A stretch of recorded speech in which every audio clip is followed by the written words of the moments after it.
આગળ સમાચારમાં વાત કરીએ તો જૂનાગઢથી સમાચાર પ્રાપ્ત થયા છે। જૂનાગઢમાં ગિરનાર રોપવે સેવા છે તે બંધ કરવામાં આવી છે। તો વધુ પવનના કારણે સેવા બંધ કરવામાં આવી છે। ભારે પવનના કારણે રોપવે સેવા બંધ કરાઈ છે। 61 કિલોમીટરની ઝડપે પવન ફૂંકાઈ રહ્યો છે। પવનની ગતિ સામાન્ય થતા ફરી છે તે રોપવે શરૂ કરાશે। તો સમાચાર જૂનાગઢથી પ્રાપ્ત થયા છે। ગિરનાર રોપવે છે તે બંધ કરવામાં આવી છે।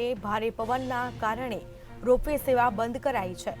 તો 61 કિલોમીટરની ઝડપે પવન ફૂંકાઈ રહ્યો છે। પવનની ગતિ સામાન્ય થતા રોપવે સેવા ફરીથી શરૂ કરાશે। તો વધુ પવનના કારણે ભારે પવનના કારણે ગિરનાર પર રોપવે સેવા છે તે બંધ કરવામાં આવી છે।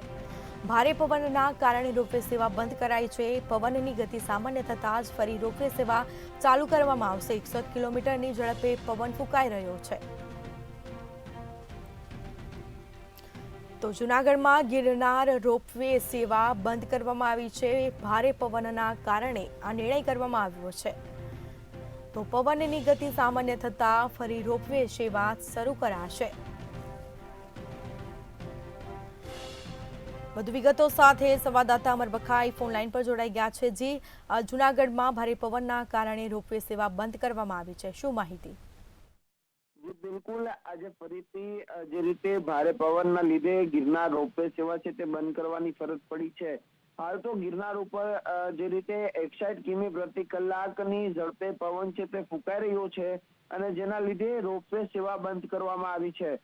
તેમજ જે ઓનલાઈન ટિકિટ હોય છે તે પણ ઓનલાઈન ટિકિટનું જે બુકિંગ છે તે આજે રોપવેમાં બંધ કરવામાં આવ્યું છે।